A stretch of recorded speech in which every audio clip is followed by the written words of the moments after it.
it's Georgia hate week, right? It's Tennessee, it's Georgia. It looks like you put up the AP rankings here.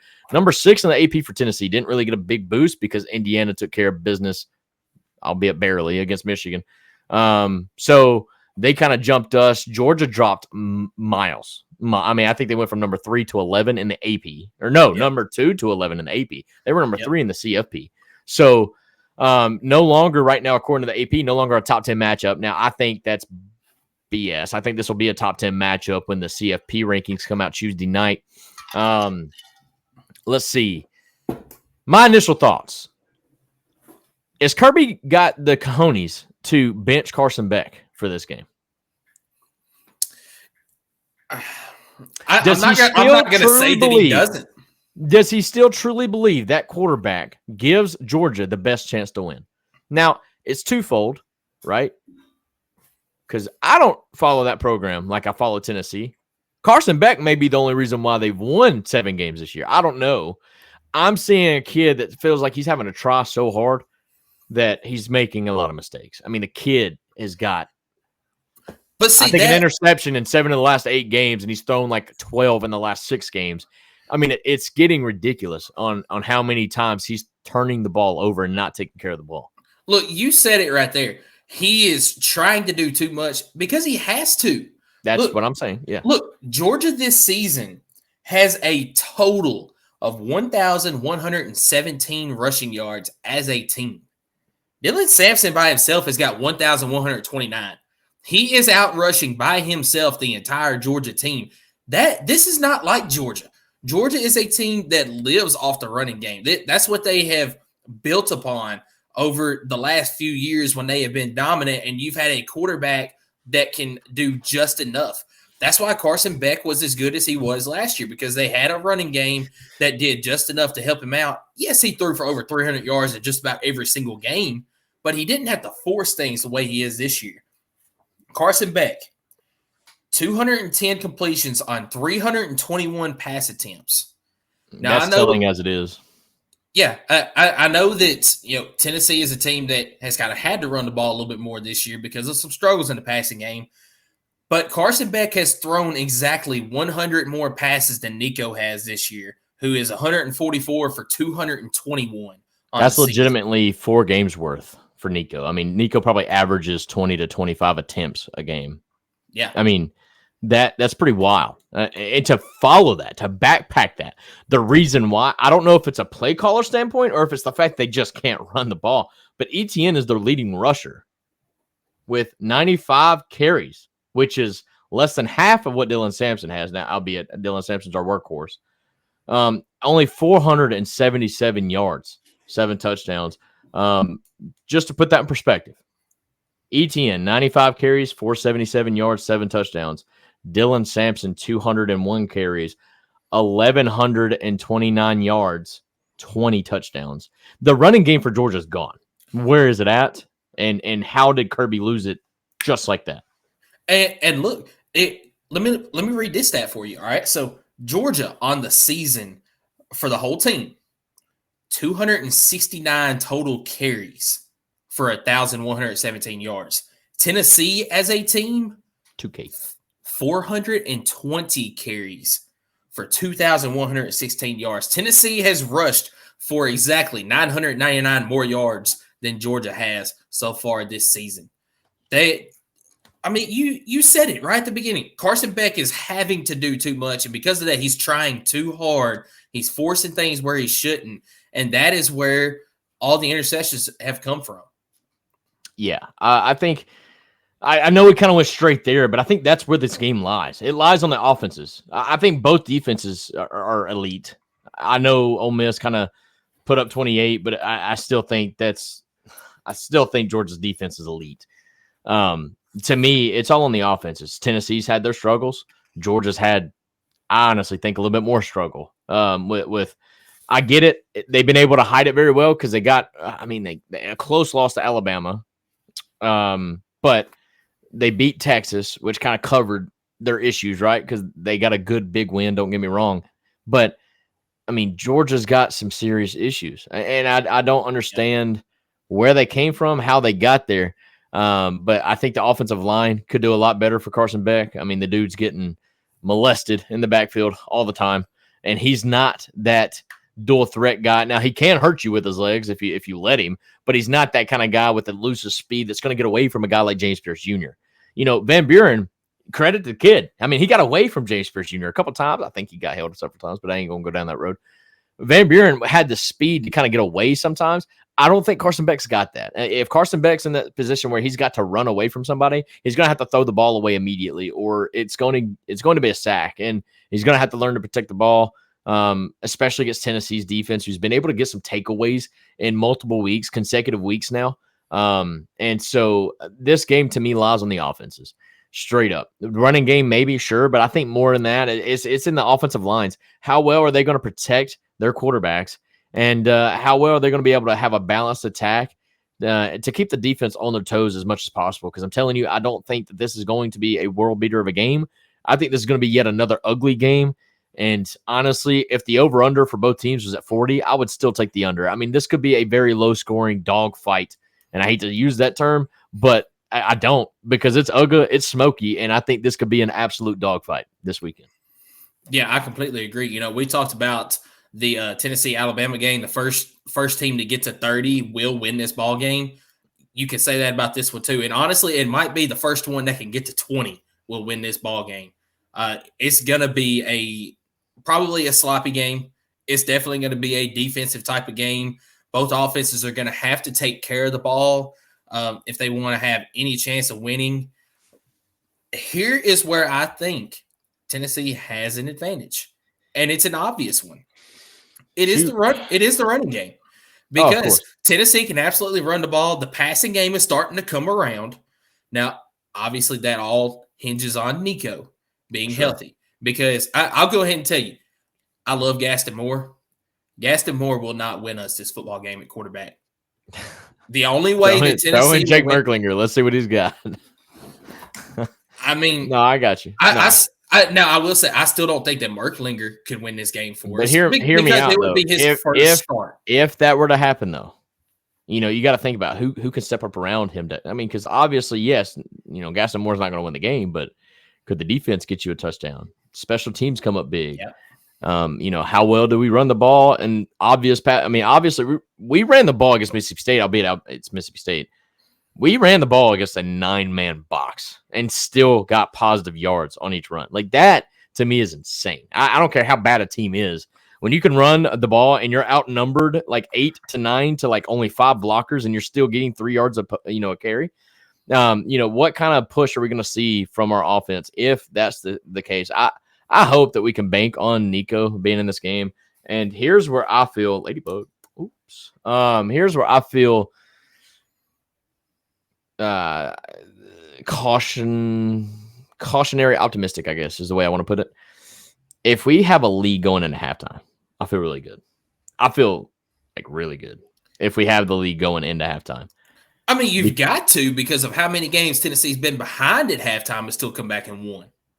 That, and I think if we can get them into obvious passing situations, I think that's only going to unlock our full potential on the defense, because I mean, you let our defensive line just kind of eat, and like I said, I just think uber confident on that one. Jennifer Williamson, thank you so much for the like on Facebook. We really do appreciate you on that. No, I just, like I said, if we can somehow manage, and it's not going to be a big lead, I don't think. I mean, this could be like a 13-7, 10-13 type lead going into halftime. But I mean, our offense for some reason tends to click in the second half a little bit more than the first half this season. I feel really good. It's just, how do we get there? Because obviously Athens is going to be rocking. It's probably going to be the loudest environment, especially coming off of, I think in a way this helps Georgia. All right, this is going to sound stupid, but now that they've lost a couple, they actually feel like their backs are against the wall. And they haven't had to feel like that in a while. They've been. That's exactly what I said last week. The reason why I didn't want Ole Miss to win that game, because I fear playing a Georgia team coming off a loss, especially like you said, their backs are against the wall now. If they lose one more game, their shot at the playoffs is gone. Yeah, I mean, their losses at that point would be Alabama, Texas, and Ole Miss. Damn, what a schedule. No, not Texas. Alabama. Alabama. Tennessee, Alabama, Ole Miss. Sorry, Yes. they did play Texas, but they beat Texas. Yeah. What a schedule. What a schedule. Those are the absolute best 3 losses a team could have. I think they're the only team that could have 3 losses and make the playoff. But other than that, I mean, you're absolutely the outside looking in, and you're going to need the ACC to absolutely flunk, which that did sort of happen. They're going to need SMU to kind of crap the bed. BYU needs to, wish they should have lost last night. That was insane. Anyways, but I think if any team has an argument here, Georgia does have a win over Texas with the 3 best losses. You've seen this committee kind of reward good losses more than good wins, which is crazy in my opinion. But Georgia is the only team I know that could probably get in with 3 losses. But boy, do they need a lot of help. And they don't want to be in that situation. They want to come out. They're going to protect the home field. Kirby, I don't know if Kirby's lost 2 in a row in his tenure. I know he lost several games in his first year there. We beat him in the first year there. But I don't know if he ever lost consecutively. I don't know. Here's where I feel a little better about it, because I thought there was no chance for winning this game after Ole Miss won. I don't think Carson Beck's just going to wake up Saturday morning and fix all of his issues. No. One. No. I don't think the offensive line is going to wake up and fix all their issues against the best defensive line in the country. I'm just saying it. You can call me a homer. I don't care. I've got the stats to back it up. And Georgia is not going to wake up on Saturday and all of a sudden have a running game that's worth a darn either. And they might, but I don't think they're going to put it all together. So if they have a running game, I don't think the passing game is going to. I just don't see them. And if they do, if that does happen, Tennessee got off the bus scared because they were facing the Power G or whatever they call it. That's the only way I see that happening, and that could happen. That's that BVS syndrome that we talk about.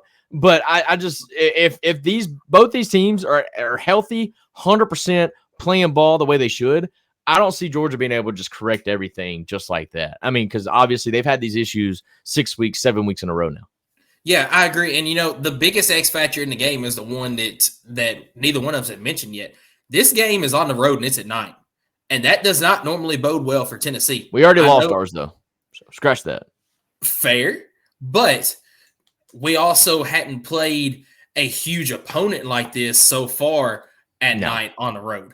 Because until this year, at the time, we thought that was Oklahoma, right? And that's not been the case. Now, some people can say we had a hand in that. If Oklahoma beats Tennessee, then what are the But I don't like to play that game. At the end of the day, they are probably not a bowling team at the end of the year after they just lost to Missouri in the most dramatic way possible. But overall, it's just you're absolutely right. This is the toughest opponent that Tennessee is going to be playing on the road probably all year, all season. So. Even if we make the postseason. Yeah, I think you're right. But, what I was also getting at there was, until this year, the big game on the schedule has always been the 2:30 game or the 3:30 game on CBS. Now that you have the ABC contract, the big game is at night. So you're going to start seeing a lot more of these big games on the road at night. And this is without a doubt Tennessee's hardest game that they have had to face or play in probably in the last 3 years, especially with how much is on it. We hadn't even mentioned that College Gameday is going to be there on Saturday. That's already been confirmed. So, I mean, the stakes are even higher now. It's going to be the best game on television, the most highly anticipated game on television. And this could be a college football playoff elimination game. It is for sure a SEC championship game or a championship elimination game. So I'm just looking back at the previous 5 opponents for both Tennessee and Georgia. And to give you guys that are listening just an idea of what that looks like, that's basically for Tennessee, going back looking at Arkansas, then Florida, Alabama, Kentucky, Mississippi State. Obviously, we lost to Arkansas, but Florida was an overtime game. Alabama was a touchdown win. I got to go throw the meat in the oven here in a second. But no. So Florida overtime win, Alabama was a touchdown win, Kentucky a 10-point win, Mississippi State obviously a couple touchdown win, a little bit more than. But I look at Georgia's. Auburn 31-13. They handled business. Mississippi State, a team we just played, right? That was a 10-point game, 41-31. I'm not saying that was a scare because I think they were up by 2 touchdowns the entire game, but still gave up a lot of points to a Mississippi State team. Texas, a 15-point game, which I think they dominated that for most of the game, honestly. Carson Beck still had his woes, though. I mean, he threw 3 interceptions in that game and no touchdowns. Florida, 34-20, looks okay, right? But you got to remember, it was 20-20 in the fourth quarter with Florida's third-string quarterback. That is a game that if DJ Lagway doesn't get hurt, I absolutely think that Florida wins the game. And we can say that, but, like, seriously, all I'm trying to say here is both teams have not been able to, like, put away teams. They've been playing down to the competition, playing up the competition. They've not been able to assert themselves. And I'm saying this for both Georgia and Tennessee. This freaking matchup is so fascinating because how is it going to work? Is it going to be a blowout? I don't see how that could happen. But if it did, I would have to think the winner of this game. I think the winner of this game could. I don't know how that would work out though with Georgia losing too, but the winner of this game could win the SEC championship game. That's how I feel. I know Bama fans are crazy right now because they think, oh, Jalen Mero finally ran the ball and look what happened. Oh, dude, I called that from a mile away. Like, too many people trust Brian Kelly, by the way. That's insane. I love it. It's so easy money when they do it. But either way, like, I seriously think the winner of this game has a great chance of taking home the SEC title this year. Yeah, I don't disagree with you. If Georgia can find a way in with 2 losses. Yeah, and I mean there would be some things that have to happen to do that because right now, Tennessee has got 1 loss in the SEC. Texas has 1 loss in the SEC. Texas A&M has 1 loss in the SEC. Everybody else has 2. So, I mean, there's a way that Georgia could do it, but obviously they have to win this game. You want a fun fact? Yes. What's that? Guess who is at the top of the SEC standings going into week 12? Week 11. Well, it's either Tennessee or Texas. It's the right orange. It's the Tennessee Volunteers because we played 6 conference games. We're at 5-1, so that puts us above Texas or A&M. No, Texas because they are at like 4-1 or something like that. I'd have to look it up, but A&M is at 5-1, but they have 2 losses overall. Yes, so yeah, that's it.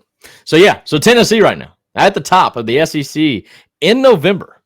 That's all you can ask for. Yeah. It's all you can ask for.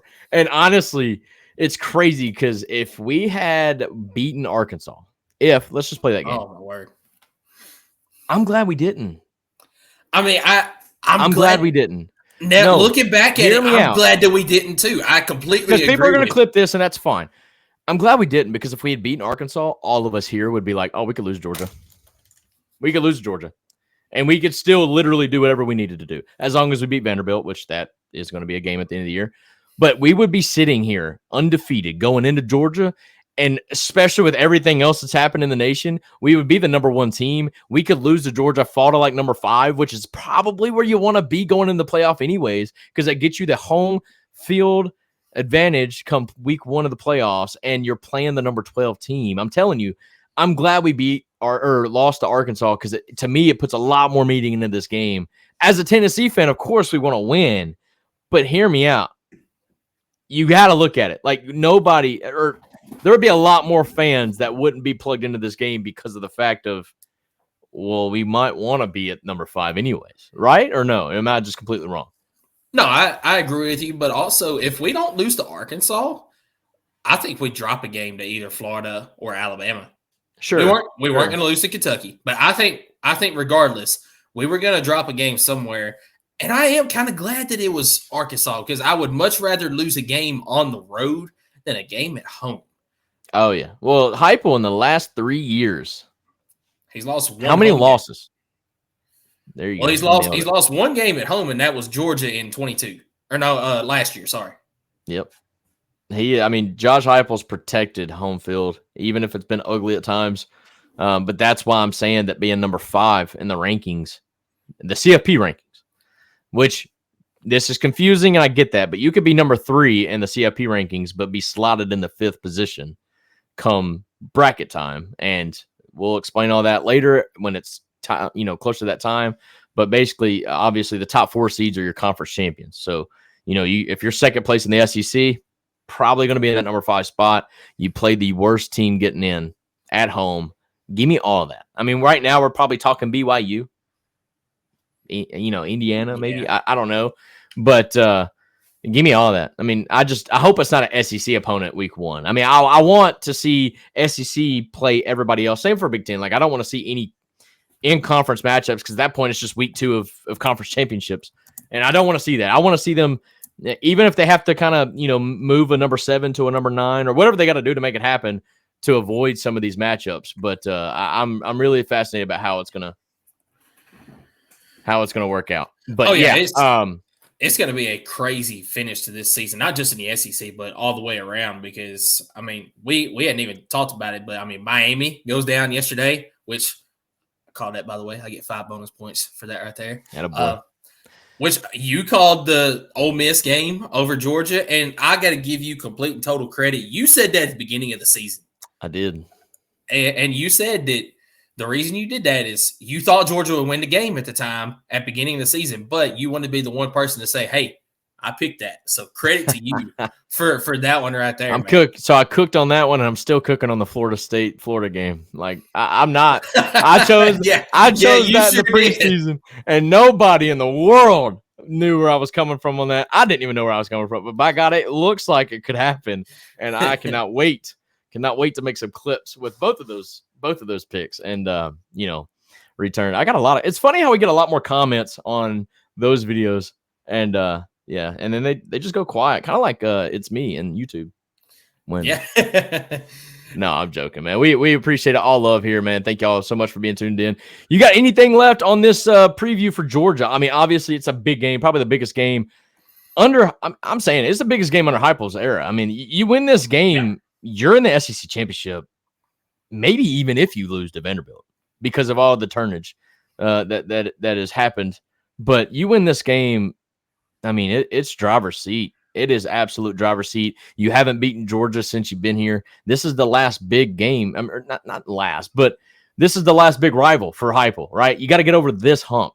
Is this the time to do it? I mean, Georgia looks vulnerable. Is this not where we pounce? This is absolutely the time to do it. Josh Heupel has beaten the other rivals. You've beaten Alabama twice. You've beaten Florida twice. Vanderbilt, Kentucky, you haven't lost to them yet. Hopefully you don't. Obviously, I mean, there are going to be years where something like that will happen. But you haven't lost to them yet. Georgia's the one. Georgia's the one you have not lost or that you have not beaten yet. This is the year to do it. You said it. This is the biggest game in Heupel's tenure because – I mean, we can sit here and say 2022, when we went down to Athens, we're undefeated, they're undefeated, but we knew that Tennessee was not to Georgia's level yet. We just knew that it wasn't quite there. This is the time, though. But credit to Georgia in that season, too. They were also just a really good freaking team. I mean, we were a good team.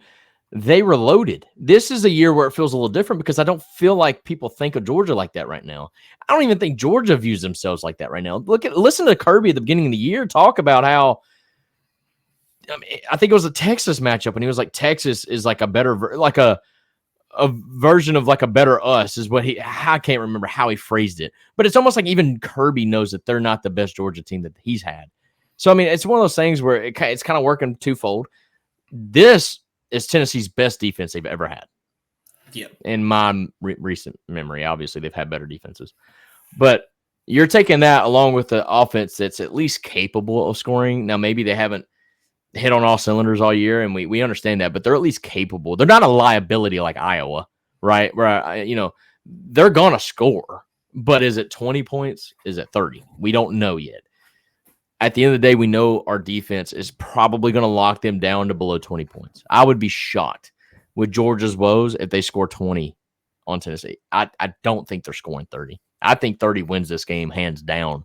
But overall, it's a massive matchup. But I think this all lies on the offenses. I think you're going to get what you're going to get from the defenses here. What do we see? Trick plays? Do we see, fake punts? Like, what do we see? Because I think you're going to get Georgia's full playbook. I mean, this is backs against the wall for Georgia, and I want to see if they kind of act like that. And then one more quick thing, I just remember I've been meaning to bring this up the whole time and just forgot about it. Whether you're Kirby Smart or whether you're Josh Heupel, do not fall into the trap that teams fall into against Tennessee all the time, which is feel like you have to go for it on 4th down. Do not fall into that trap. Trust your defense to get a stop whenever you have to punt the ball away or if you need to kick a field goal, whatever. Don't fall into the trap of thinking, I've got to go for it on 4th down. Because how many times have we seen Mark Stoops in Kentucky fall for that? Billy Napier at Florida fall for that. We saw Mississippi State a couple times yesterday that did it. Credit to them. Now, yes, I was going to say credit to them. They did pick it up.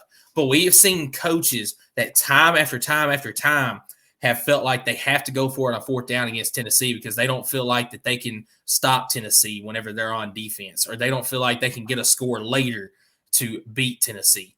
So both of these coaches are a huge key. Don't fall into that trap. But I think also stay aggressive. If it's 4th and 2 or shorter, do it. Why not?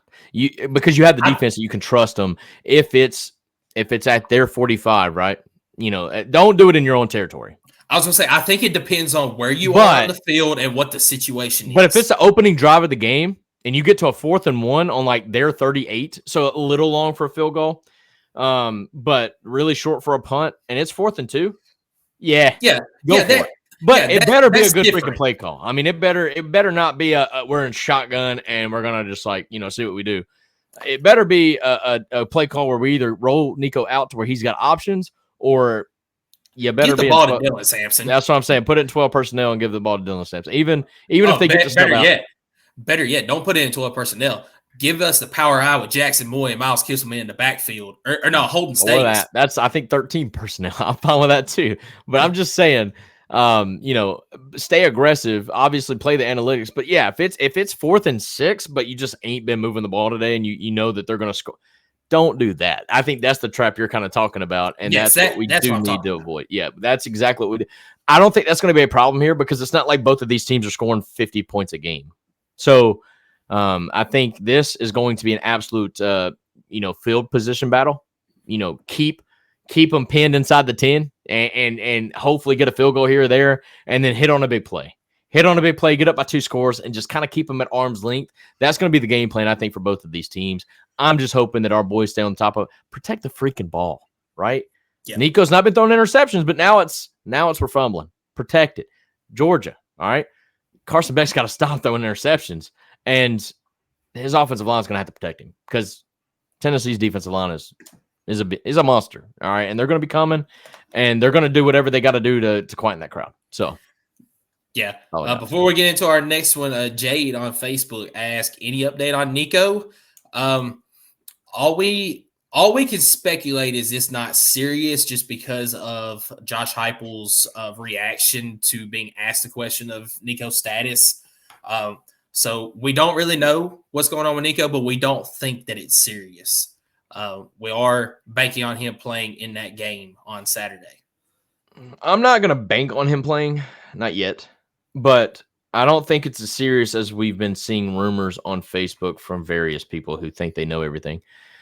Josh Heupel was asked about Nico in the post-game presser, and the reporter straight up said, is he out for the season?